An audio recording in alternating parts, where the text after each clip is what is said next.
Thanks for purchasing the ELITE XTS software. This video will take you through the install process for your XTS software. When you obtain your software, it'll come in a box such as this, and inside the box you should find a memory card with your software contained on it and a USB dongle called a Wibu key. This key will have the serial number of your software. It needs to be inserted after the install process for the software to run. You may also receive your software on a USB stick. This is most likely in the case where you are doing an upgrade and you already have a Wibu key. So let's insert the memory card into the computer and dive into the screen and see how we do the install process.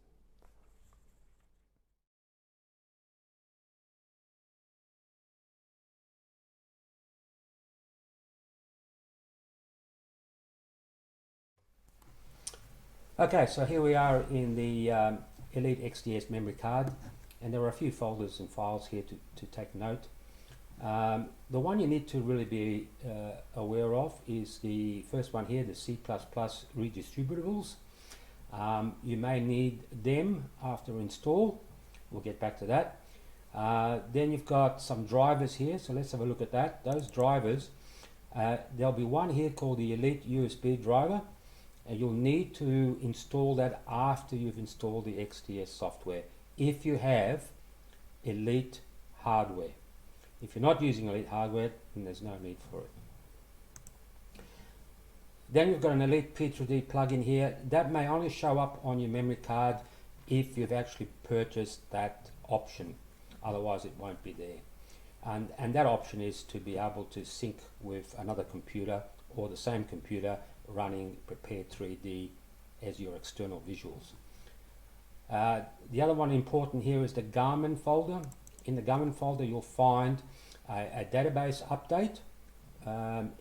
If you've bought one of our ELITE trainers for commercial use, you'll also find in here two Garmin trainers, one for the GNS series and one for the GTN series.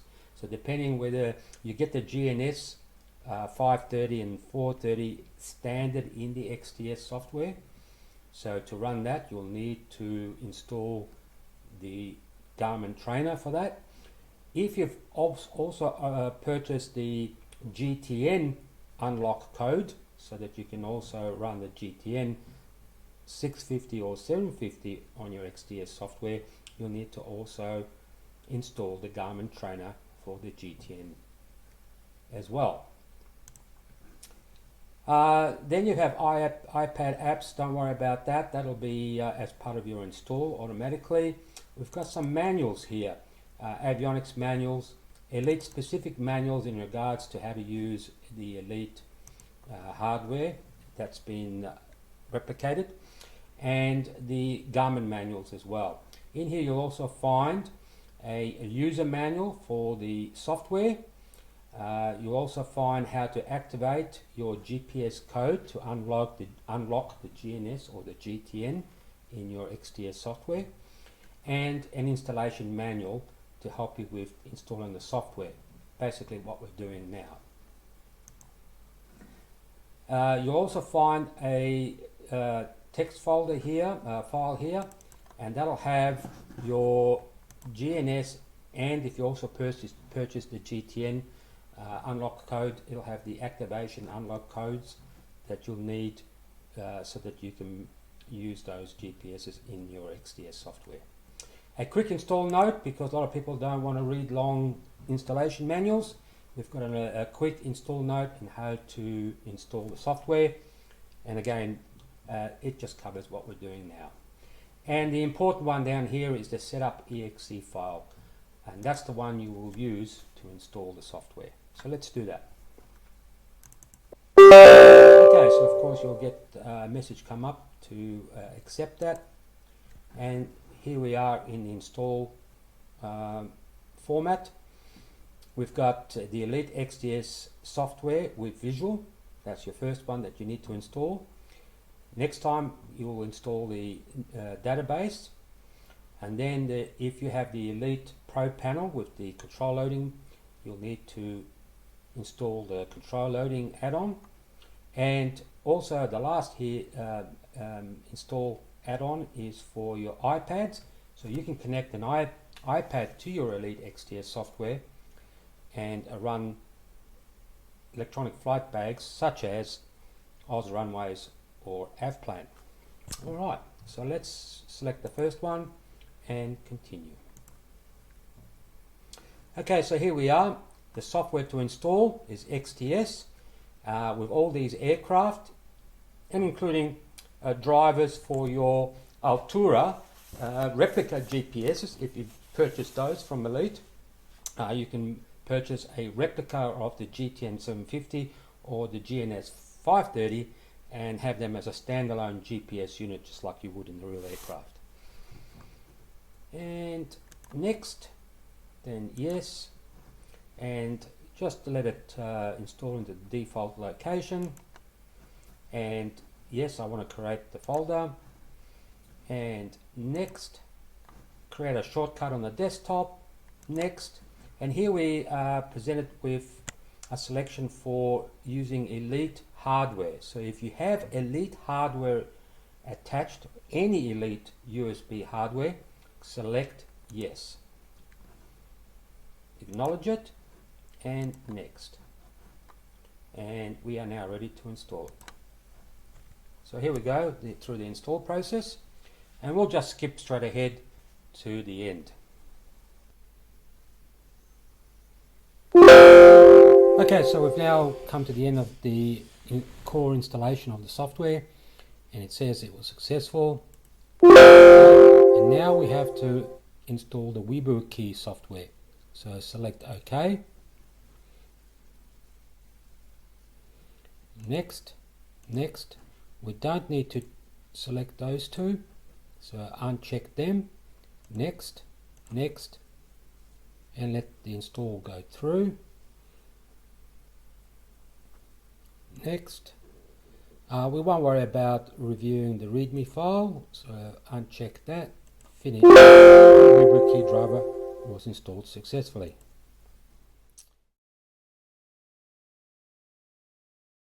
Alright, so now back to the memory card. Double click the Setup EXE again. Accept. And now to the next part, which is the database database install. So this is the GenView Australia New Zealand database in this case, and continue. Next, yes, yes, and into the default location, next, and install. Okay, so once again, let's jump to the end. Alright, so here we are at the end of that install, and it was successful. Okay, back to the Setup EXE again. Once again, double click it. Accept.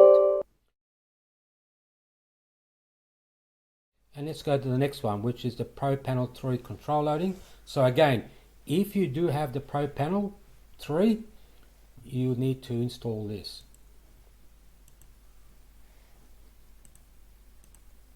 And again, into the default location. Click install, and it's done. And one more time. And let's put on the add-on for supporting iPad apps. Continue. Now this time you can see here it supports a number of different apps. Obviously here in Australia we're interested in the Oz Runways, and the Oz Runways will also cover you for the AvPlan EFB. So next, yes, and this time it doesn't highlight the default location that we installed in, so you need to hit browse. You need to go to the Elite folder on your C drive, into the XTS9 folder that's been established there, and we're now in that folder. Press OK. Now you'll see it comes up into that default location had installed previously. Next, next, and we have now completed the ELITE XTS software install. We need to now come back in here, and if we, as I said, if you have ELITE hardware, we need to go into drivers, into the USB driver folder, and select setup exe, and accept that. Next, accept the end user agreement. Next, and finish. It's done. That's all there is to it. Let's get out of there. Okay, so the next folder of interest is the Garmin folder, and you want to install the trainers. Just as I said, if you had the GNS, if you want to run the GNS 430, 530, which comes bundled with the XTS software, you need to install the GNS 530 600 series here trainer, Garmin trainer. Double click and follow the prompts, and if you've purchased the unlock key or activation key for the GTN, then you need to also install the GTN trainer. Again, double click, run the exe, setup exe file here, and follow the prompts. Okay, so now that you've done the Garmin trainer as well, we need to now activate those GPSs using the activation keys text. So for example, in this case, I would double click it, and here you would find a serial key string. In my case, I double click it, highlight it, and copy, and then I go into my ELITE folder, XTS9, and you can see there are all the files in the ELITE XTS folder. You need to go to the init folder, double click that, and then you'll find Flight 1 GNS, Flight 1 GTN. So in the GNS case, in this case, we're going to activate that GPS, double click, and you'll see an activate exe. Double click, and you can now activate the GNS product. Again, you would paste in the code that I previously copied, your name, address, email address, repeat the email address, and you need to be obviously on the internet and activate through here. If you're not on the internet, you can activate it manually and remotely as well. So once you've done that, your XTS software will allow you to run the GNS GPS. If you have the GTN, you need to do the same for that. Okay, so let's go back into the memory stick, and we've done now the activation keys. That basically now completes the XTS software install. If you're having any trouble with running the XTS software, then go back into the C++ redistributables and install those there. It won't hurt if you install it, regardless. If it's already running on your Windows 10 computer, then obviously it won't install, and that's fine. But if it installs, there's no harm done in doing it. Okay, so let's now run the software and see how we configure it.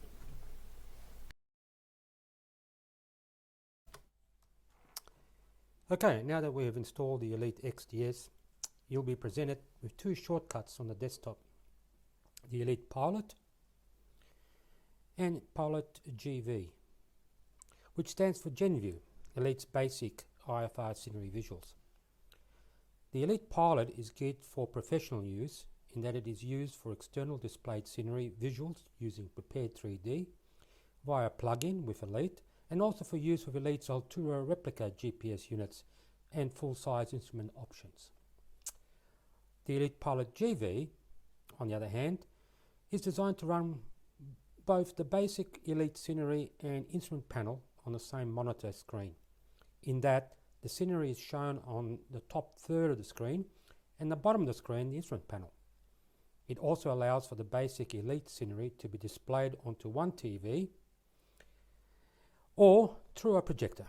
If you want to use it with the Altura replica GPS units, please contact us for advice. Okay, let's start the Elite Pilot GV shortcut, and the same basic principles apply with the Elite Pilot shortcut as well. So let's start. Okay, if you have more than one monitor attached to the PC, you will be presented with a Pilot Rearrangement Panels window. Here you can rearrange Elite panels as required. Example, in this case, we will have the instrument screen on one monitor and the map screen on the other. The map screen monitor acts as your instructor station, allowing you to swap between map, malfunctions, weather, etc., using keyboard shortcuts, ensuring that the pilot flying is not disturbed. If you have just the one monitor attached, then you will not see this window at all come up. And now, swapping between instrument panels and map screen is done off the one screen. Obviously, your flight is now interrupted whilst you use the map screen or the weather, etc.